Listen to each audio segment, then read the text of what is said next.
Michel Joyard, vous êtes artiste peintre et vous avez illustré un poème de Brigitte Brock. Est-ce qu'on peut voir les images qui voilà donc illustrent? les images. Alors les images, c'est peut-être plus facile de voir celles qui sont dans la vitrine, à moins que je feuillette le livre devant vous. Comme on ça. peut déjà feuilleter un petit peu le livre, le poème. Voilà. Le poème, oui. Alors on retrouve, donc c'est une suite de visages. Vous vous êtes inspiré du poème pour les dessins? Alors, je me suis inspiré du poème, mais d'une façon tellement libre que, bien sûr, je ne suis pas resté, je ne suis pas resté tout à fait dans les images du poème. C'était plutôt un accompagnement que j'ai réalisé là. C'est très difficile d'expliquer pourquoi j'ai choisi de faire des visages plutôt qu'autre chose, parce qu'après tout le poème est une espèce de chant qui charrie beaucoup d'autres images. Moi c'est venu comme ça, donc les visages se sont succédés. Qu'est-ce que je peux dire d'autre? J'ai essayé d'être à la fois divers autant que le poème pouvait l'être, aussi libre et naturel que possible, avec la couleur, avec la représentation. Les visages ne sont pas du tout des portraits, ce sont plutôt des effigies glanées comme ça autour de moi,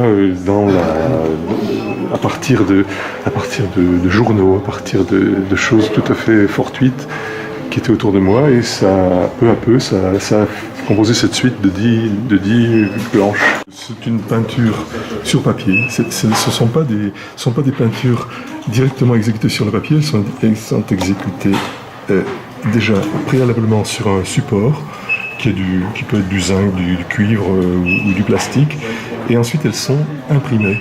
Donc il y a une espèce de distance qui est donnée par le procédé, et qui fait que c'est un peu une surprise, une quête du miracle pour faire des images. Ce n'est pas entièrement maîtrisé de bout en bout comme une peinture. Voilà, il y a une partie qui est aléatoire. Voilà, ouais. aléatoire.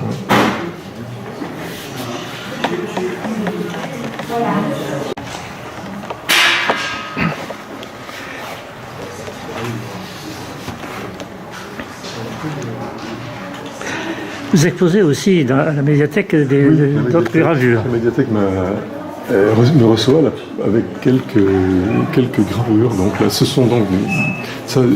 quand même une autre expression, bien sûr. Ça, ce sont des gravures à l'eau forte qui datent de diverses époques de mon parcours. Hein. Il y en a qui sont un peu anciennes, d'autres plus fraîches, voilà. Mais j'ai aussi composé avec les contraintes de l'accrochage, bien sûr. Je ne pouvais pas mettre des choses trop grandes. Donc voilà un petit peu un exemple de ce que je fais, des eaux fortes. Voilà. Ce sont donc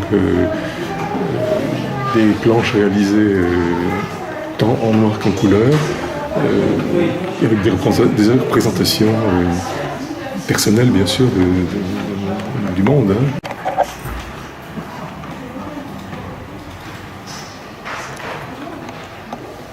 Un peu différentes. Oui, elles sont différentes autant que possible les unes des autres, d'une part parce qu'elles sont un petit peu éloignées dans le temps, d'une par rapport à l'autre, et parce qu'elles correspondaient au sujet.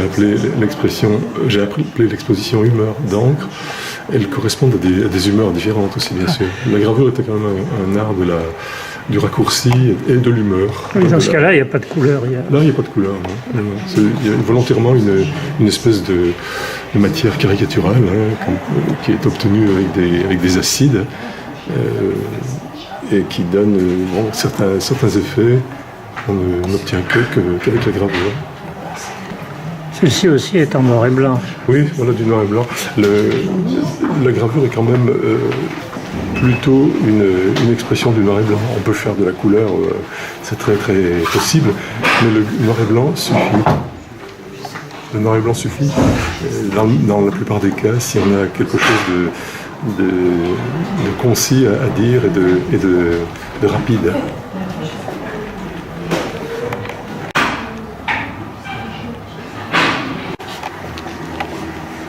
Sur celle-ci, il y a des écritures? Oui, quelques-unes sont Alors l'écriture aussi est gravée, hein, elle est gravée avec l'acide, à la manière d'une écriture au crayon. La gravure permet aussi ces espèces de capture. On peut capturer avec l'acide et l'eau forte